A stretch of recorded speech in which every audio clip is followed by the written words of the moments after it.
Good morning everyone, this is Siddharth Singh.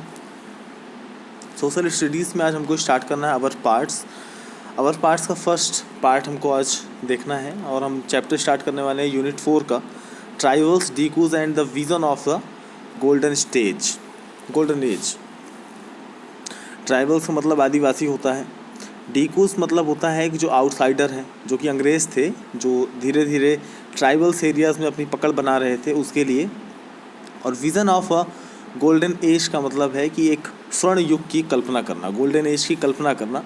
तो आज इसी चीज़ के बारे में हमको चर्चा करनी है। In 1895 a man named Birsa was seen roaming the forest and villages of Chota Nagpur in Jharkhand. People said he had miraculous powers. He could cure all diseases and multiply grains. Birsa himself declared that God had appointed him to save his people from trouble, free them from the slavery of Dekus. Dekus मतलब outsiders. Soon thousands began following Birsa, believing that he was Bhagwan and had come to solve all their problems. 1895 की बात है। आपका उस time पे लोगों की निर्भरता, जितने भी ट्राइबल्स होते थे उनकी निर्भरता फॉरेस्ट पे ही डिपेंड होती थी। अब वहीं पे एक व्यक्ति का जन्म हुआ था, उसको घूमते हुए वहाँ पाया गया था, जिसका नाम बिरसा था। अधिकतर हम उसको बिरसा मुंडा के नाम से जानते हैं। उसकी जयंती भी भारत में मनाई जाती है और वो ट्राइबल्स के तौर पे एक लीडर के तौर पे उभरा था। साथ में उसका नाम इसलिए भी आता है कि अंग्रेज़ों के खिलाफ उसने रेबल स्टार्ट किया था, इसके लिए भी हम उसको जानते हैं। बिरसा मुंडा की और भी कई सारी कहानियाँ हम धीरे धीरे उसको आगे बढ़ते हुए देखते चले जाएंगे। तो छोटा नागपुर का एक विलेज था, वहाँ पे बिरसा को देखा गया था और उसके लिए ये कहा जाता था कि उसके पास कई सारी आपकी पावर्स उसके पास है। वो किसी भी बीमारी को, किसी भी डिसीज़ को यूं ही ठीक कर सकता था, उसके पास इस चीज़ की पावर थी। वो मल्टीप्लाई कर सकता था ग्रेन्स को, मतलब अगर अनाज का अगर छोटा सा भाग है तो उसको कई गुना वो बढ़ा सकता था। बिरसा ने अपने आप को खुद ही ये कह के डिक्लेयर किया था कि बिरसा ने अपने आप को डिक्लेयर किया था कि उसे भगवान के द्वारा भेजा गया है, भगवान के द्वारा उसको अपॉइंट किया गया है और लोगों की समस्याओं को दूर करने के लिए, जो समस्याएं हैं ट्राइबल्स की, उन समस्याओं को दूर करने के लिए, साथ में जो डीकूज हैं, जो आउटसाइडर्स हैं, जो अंग्रेज़ हैं, उनकी स्लेवरी से मुक्त करने के लिए भी इनको यहाँ पे अपॉइंट किया गया है। धीरे धीरे जिस तरह से ये बातें लोगों के बीच में फैलनी स्टार्ट हुई, लोग इस पे विश्वास करना स्टार्ट कर दी और साथ में लोग इसके फॉलोअर्स के तौर पे बढ़ते हुए चले गए, है ना। लोग ये समझ रहे थे कि जो बिरसा मुंडा है ये भगवान ही है और ये हमारी समस्याओं को दूर करेंगे। Birsa was born in a family of Mundas, a tribal group that lived in Chota Nagpur, but his followers included other tribals of the region, Santals and Orons. All of them in different ways were unhappy with the changes they were experiencing and the problems they were facing under British rule.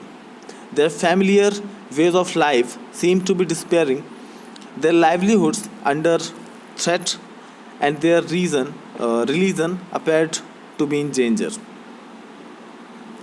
Birsa का जन्म आपका एक मुंडा करके एक tribal है, उस tribal के अंदर जन्म हुआ था और ये लोग रहते हैं छोटा नागपुर में, जो कि झारखंड में एक जगह है छोटा नागपुर पठार भी है, उससे भी आप समझ सकते हैं कुछ सारी चीज़ें। सिर्फ मुंडा जो क्लैन थी, जो मुंडा ट्राइबल थी, सिर्फ उसी के लोग ही इसके फॉलोवर नहीं बने बिरसा के, बल्कि और भी जो ट्राइबल्स थे, जो ट्राइबल ग्रुप्स थे, उनके भी लोग इनके फॉलोवर्स बनते जा रहे थे। जिस तरह संथाल हैं, ऑरेंस है, ये भी इनके फॉलोवर्स बनते जा रहे थे। ये सिर्फ 2 नाम हैं, बल्कि और भी कई लोग थे। लगभग जितने भी ट्राइबल्स थे वो सारे के सारे बिरसा को फॉलो कर रहे थे। जितने भी अलग अलग ट्राइबल्स की कम्युनिटीज़ थी वो सारे के सारे मतलब खुश नहीं थे इस चीज़ से कि जो अंग्रेज़ थे वो प्रभावित कर रहे हैं इन सारे लोगों को, और जो भी चेंजेस हो रहे हैं, जो चेंजेस एक्सपीरियंस कर रहे थे ट्राइबल्स, वो इस चीज़ को लेके खुश नहीं थे कि अंग्रेज़ उनकी निजी ज़िंदगी में दखलंदाजी कर रहे हैं। अंग्रेज़ों के द्वारा जो भी दखलंदाजी हो रही थी, उनकी लाइवलीहुड्स, जो उनका जीने का तरीका था या उनके ज़िंदगी के जो बेसिक फंडामेंटल्स थे, उसमें चेंजेस हो रहे थे और वो उनको पसंद नहीं आ रहा था। इनकी जो रूल्स एंड रेगुलेशंस थे, जो पद्धति वगैरह थी, इनके काम करने का तरीका वगैरह जो था वो भी इनका प्रभावित हो रहा था। साथ में जो इनका धर्म था, जो इनका काम करने का तरीका था, ये सारी चीज़ें भी डेंजर में थी। तो इन सारी चीज़ों को लेके सभी लोग, जितने भी ट्राइबल्स थे, वो सारे परेशान थे कि किसी तरह से इन अंग्रेज़ों से छुटकारा मिले। और बिरसा ने इन सबको लीड किया था और आगे धीरे धीरे इन सारी चीज़ों, समस्याओं को छुटकारा पाने के लिए उन्होंने रेबल स्टार्ट किया था। What problems did Birsa set out to resolve? Who were the outsiders being referred to as Dikus? And how did they enslave the people of the region? What was happening to the tribal people under the British rule? How did their lives change? There are some of the questions we will read about in this chapter. Birsa Munda ने किन किन समस्याओं को दूर करने के लिए योजना तैयार की थी, आउटसाइडर्स कौन थे जिन्हें हम डीकूस कहते हैं, साथ में जो अंग्रेज़ थे वो किस तरह से ट्राइबल्स को अपना स्लेव बना के रख रहे थे, किस तरह से उस पर कब्जा किए थे, उन सारी चीज़ों के बारे में भी हम इस चैप्टर में आगे जानेंगे। You have read about tribal societies last year. Most tribes had customs and rituals that were very different from those laid down by Brahmins. These societies also did not have the sharp social divisions that were characteristics of caste societies. All those who belonged to the same tribe threw of themselves as sharing common ties of kinship. However, this did not mean that there were no social and economic differences within tribes. जितने भी tribals थे ये अपनी एक अलग society में रहते थे। हम इनके बारे में पिछले साल चर्चा कर चुके हैं। आप पिछले साल जब 7th क्लास में रहे होंगे तो इसके बारे में कुछ जाने होंगे। इनके जो रिचुअल्स, इनकी जो पद्धति थी, इनका जो काम करने का तरीका था, पूजा पाठ करने का तरीका था, किसी चीज़ को देखने का जो नज़रिया था, वो बाकी लोगों से अलग था। जो बाकी लोग, जैसे हमारी और आपकी जो सोसाइटी है, उसमें जो हमारी धर्म से रिलेटेड चीज़ें हैं, जो हमारा काम करने का तरीका है, पूजा पद्धति है, वो इनकी सोसाइटी से बहुत अलग है। हमारी उनकी सोसाइटी में आर्थिक और सामाजिक तौर पे बहुत सारे डिफरेंसेस देखे जाते हैं। कई सारी जो बेसिक हैं वो भी बदलाव देखा जाता है हमारे उनके में। How did tribal groups live? By the 19th century, tribal people in different parts of India were involved in a variety of activities. Some were झूम cultivation. झूम एक प्रकार की खेती करने का तरीका होता है, उसको हम जान लेते हैं। झूम खेती अक्सर आपका देखा जाता है कि जो ईस्टर्न साइड का है, साउथ ईस्ट जो हमारी स्टेट्स हैं, जो 7 सिस्टर्स हैं, जैसे आपका अरुणाचल प्रदेश है, सिक्किम है, नागालैंड है, मेघालय है, मिजोरम है, जो असम है, इस तरह की जो आपकी जो 7 सिस्टर्स हैं, इनको हम नॉर्थ ईस्ट की कंट्रीज़ कहते हैं। तो यहाँ पे आपका झूम खेती अक्सर होती है। इसी झूम खेती को हम अलग अलग जगहों पे अलग अलग नाम से जानते हैं, है ना। सम ऑफ देम प्रैक्टिस झूम cultivation, that is shifting cultivation. This was done on small patches of land, mostly in forest. The cultivators cut the tree tops to allow sunlight to reach the ground and burn the vegetation on the land to clear it for cultivation. They spread the ash from the firing, which contained potash, to fertilize the soil. They used axe to cut trees and hoe to scratch the soil in under to prepare it for cultivation. They broadcast the seeds, that is, scattered the seeds on the field instead of plugging the land and sowing the seeds. Once the crop was ready and harvested, they moved to another field, a field that had been cultivated. One was left fallow for several years. इसको हम समझ लेते हैं इस तरह से मान के चलिए। झूम खेती का छोटा सा हिसाब ये है कि इसको हम शिफ्टिंग कल्टीवेशन भी कहते हैं। झूम कल्टीवेशन को हम शिफ्टिंग कल्टीवेशन भी कहते हैं। शिफ्टिंग कल्टीवेशन का मतलब समझ गए होंगे। जैसे मान के चलिए जो भी ट्राइबल्स के जो ग्रुप्स थे उनकी खेती करने का तरीका ये था, जंगल में रहते थे, पूरे तरीके से वो फॉरेस्ट पे डिपेंड थे, वहीं पे उनका लाइवलीहुड था, वहीं रहते थे, वहीं उनका जीवन चलता था। अब मान के चलिए एक जंगल है, हम मान के चलते हैं कि झारखंड का ही आपका छोटा नागपुर के पास का जो जंगल है वहीं की हम बात कर लेते हैं। तो उन्होंने क्या किया, एक छोटा सा पैच जंगल के अंदर ही एक छोटा सा पैच उन्होंने साफ़ किया। किस तरीके से कि अब जंगल आपका डेंस है, ऊपर जो आपका जंगल के पेड़ पौधों के जो आपके पत्ते वगैरह हैं, टहनियाँ वगैरह, उसकी वजह से सनलाइट आपकी ज़मीन पे प्रॉपर तरीके से पहुंच नहीं पा रही है।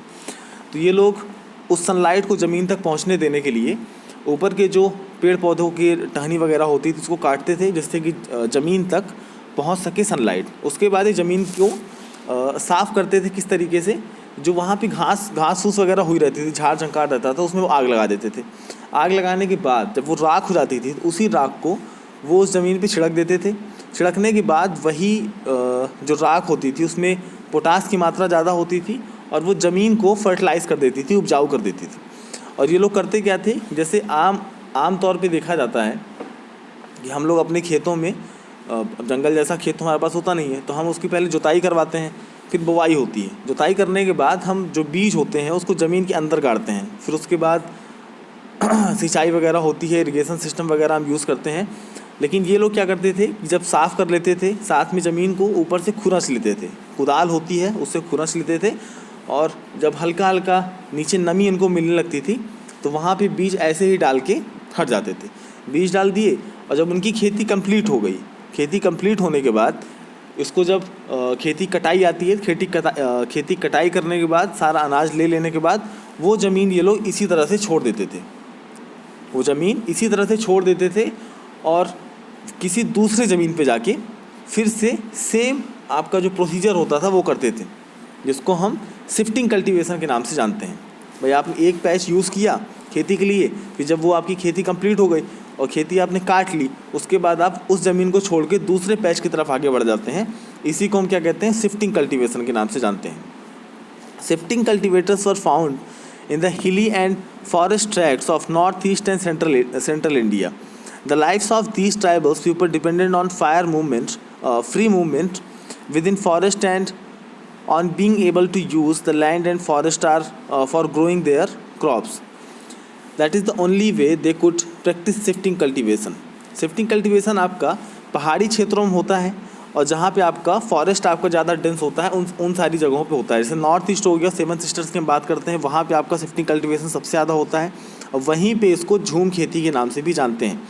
तो जो ट्राइबल्स थे उनका पूरा जीवन डिपेंडेंट था इसी चीज़ के ऊपर, कि वो फॉरेस्ट पे डिपेंड करते थे और उसी पे अपना सारा खेती बाड़ी करते थे, वहीं से उनका जीवन चलता था, है ना। और यही धीरे धीरे चेंज हो रहा था, क्योंकि जब भी हम संथाल के बारे में पढ़ते हैं या फिर हम ट्राइबल्स के बारे में पढ़ते हैं, जब अंग्रेज़ों के कार्यकाल के दरमियान की बात आती है, तो जितने भी रेबल्स हुए हैं, जितने भी विद्रोह हुए हैं, इन सब को लेके वो इसलिए है क्योंकि जो अंग्रेज़ थे वो एक अलग तरीके से उनका काम था कि वो जंगल को उगाना चाहते थे, जंगल को कब्जाना चाहते थे और उसकी लकड़ी को काट के, जंगल की लकड़ी को काट के, पेड़ पौधे काट के वो उनके अलग अलग बंच बना के वो एक्सपोर्ट कर देना चाहते थे अपने ही काम के लिए। क्योंकि उनको उस टाइम पर रेलवेज़ का काम स्टार्ट हो गया था, तो उनको स्लीपर्स बनाने थे। दो पटरी के बीच में जो लकड़ी का जो गट्ठा लगा रहता है उसको हम स्लीपर कहते हैं। उसका यूज़ करने के लिए साथ में जो शिप्स वगैरह होती थी, हैवी शिप्स वगैरह होती थी, उनको बनाने के लिए, बिल्ड करने के लिए वो जंगल को काटते थे। लेकिन जंगल पे डिपेंड कौन था? जंगल पे डिपेंड ट्राइबल्स थे। और जब उनसे आप ज़मीन छीनेंगे तो होगा क्या भाई? जो आप अपने घर में हमेशा से रहते चले आ रहे हैं, अब कोई अगली पार्टी आके आपके घर से निकाल के बाहर कर दे और आपके घर का यूज़ किसी दूसरे तरीके से करने लगे तो आप क्या करेंगे? आप विरोध तो करेंगे ही ना। तो वही सारी चीज़ें उस टाइम पे भी हो रही थी। अब उस टाइम पे कोर्ट्स और पुलिस वगैरह का जो सिस्टम था वो अंग्रेज़ों के हाथ में थी, तो लोगों के पास कोर्ट्स और पुलिस के जो दरवाजे थे वो तो पहले से बंद थे। तो उनके पास तरीका क्या था कि वो हथियार उठा लें, अंग्रेज़ों के खिलाफ सीधा सीधा वो लोग प्रोटेस्ट करना स्टार्ट कर दें। सम वर हंटर्स एंड गैदर्स। इसमें देखिए अलग अलग ट्राइबल्स की जीवने के बारे में बताया जा रहा है। हर एक क्षेत्र में आपको एक अलग अनुसूचित जाति जनजाति मिल जाएगी। जैसे मध्य प्रदेश की अगर हम बात करें तो यहाँ पे भील और गोंड दो प्रमुख जातियाँ हैं, साथ में बहरिया है और भी कई सारी हैं। जैसे कोल है, बहरिया है, गोंड हो गई, आपका सहारिया हो गई। इस तरह से बहुत सारी जनजातियाँ मध्य प्रदेश में पाई जाती हैं। मध्य प्रदेश आपका जनजातियों के तौर पे देखा जाए तो एक बहुत बड़ी क्वांटिटी आपकी जनजातियों की यहाँ पे निवास करती है। इसी तरह से आपका राजस्थान में एक अलग है, महाराष्ट्र में अलग है, आपका गुजरात में अलग है, उड़ीसा में अलग है। तो ये जो अब हम बात करने वाले हैं, ये उड़ीसा के जो खोंड्स हैं, उड़ीसा की जो खोंड है, गोंड और खोंड में अंतर समझिएगा। जो खोंड है उनके बारे में हम चर्चा करने वाले हैं, है ना। In many regions tribal groups lived by hunting animals and gathering forest produce. They saw forest as essential for survival. The Khonds were such a community living in the forest of Odisha. They regularly went out on collecting hunts and then divided the meat amongst themselves. They are fruits and roots collected from the forest and cooked food with the oil they extracted from the seeds of the sal and mahua.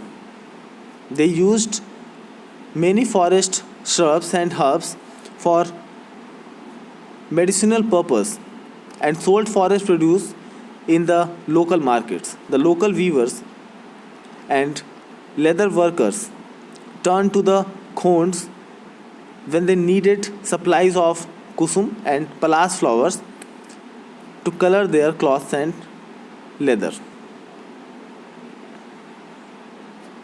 जो खोंड जनजाति है वो इस तरह का उसका जीवन है ट्राइबल्स में कि वो जानवरों को हंट करती है, जानवरों को मारती है, और कुल मिला के मांसाहारी कह सकते हैं आप, मारती है। और जो जंगल से जो प्रोड्यूस मिलता है, जंगल के जो भी उत्पाद होते हैं, जैसे आपका लकड़ी हो गया, चाहे वो जड़ी बूटी हो गई, चाहे वो रूट्स हो गए, चाहे वो फ्रूट्स हो गए, फूल पत्ती किसी भी तरह का, वो उसको लेके जंगल से कलेक्ट करके अपने अपने घर वापस आ जाते हैं। इनका ट्राइबल एक अलग ग्रुप में रहता है। ये जो भी वहाँ से कलेक्ट करते हैं जंगल से जो भी कलेक्ट करते हैं, ये आके आपस में उसको इक्वली डिवाइड कर लेते हैं। जो भी जंगल का प्रोड्यूस होता है, ये उस प्रोड्यूस को लोकल मार्केट में लाके बेचते हैं, जिससे कि इनको कुछ चीज़ें अलग से मिल जाती हैं जो इनको जंगल से नहीं मिल पाती हैं। अब जैसे मान के चलिए पहनने के लिए कपड़े चाहिए, कुछ और जो भी बेसिक नीड्स होती हैं, वो पूरा करने के लिए आपको सारी चीज़ जंगल से तो मिल नहीं जाएंगी, तो आप जंगल के कुछ सामान को ले आकर मार्केट में बेचेंगे, उससे आप एक्सचेंज करके वो अपनी बाकी की चीज़ें आप ला सकते हैं। तो अगर इनके खाने पीने की बात की जाए तो साल और महुआ का जो तेल होता है, जो ऑयल होता है, उसमें ये लोग खाना पकाते हैं। और खाना पकाने के लिए ये लोग, चाहे वो मांस की बात कर लीजिए, जानवरों को हंट करके जो मार के लाते हैं वो ही खा लेते हैं। मेडिकल पर्पज़ के लिए इनके पास इतनी जानकारी होती है कि कौन सी जड़ी बूटी, कौन सी आपकी जड़, ये सारी चीज़ें यूज़ की जा सकती हैं। तो वो सारी चीज़ें भी ये कहाँ से लेके आते हैं? जंगल से लेके आते हैं।